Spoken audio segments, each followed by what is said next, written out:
Hello, and welcome back for the third video in our A Light for Justice series. I am David Crawford, the University Archivist for Creighton University.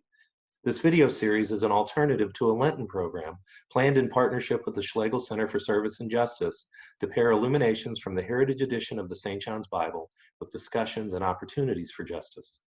We had two great sessions before the COVID-19 coronavirus caused us to suspend the program. Rather than give up, we decided to continue with a series of modest videos.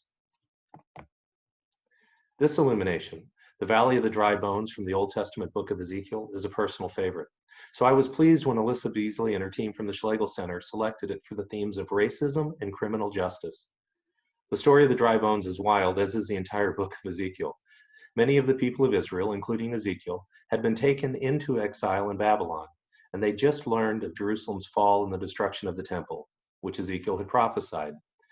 In a vision, Ezekiel finds himself in a valley strewn with dry bones, a desolate and forbidding landscape to be sure, but God uses this to tell of Israel's impending renewal. Faith and hope are key. Donald Jackson's stunning illumination presents more modern scenes of desolation across the bottom of the pages. The images are of 20th century atrocities. Skulls and piles of bones from genocides in Cambodia and Armenia. Bodies from ethnic cleansings in Rwanda and Bosnia.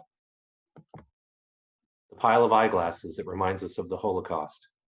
Tragedies where corrupt governments perverted justice as they engaged in war crimes to eliminate peoples who were different racially, ethnically, tribally, and often religiously, culturally, or politically.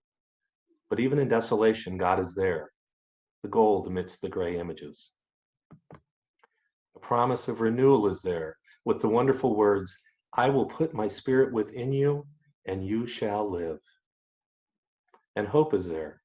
When you see the rainbows in the St. John's Bible, it is a reminder of the hope we have in God's promises.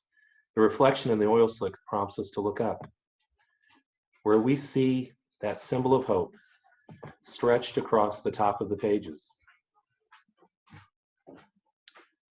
And we see gold menorahs, symbols of God's covenant with God's people.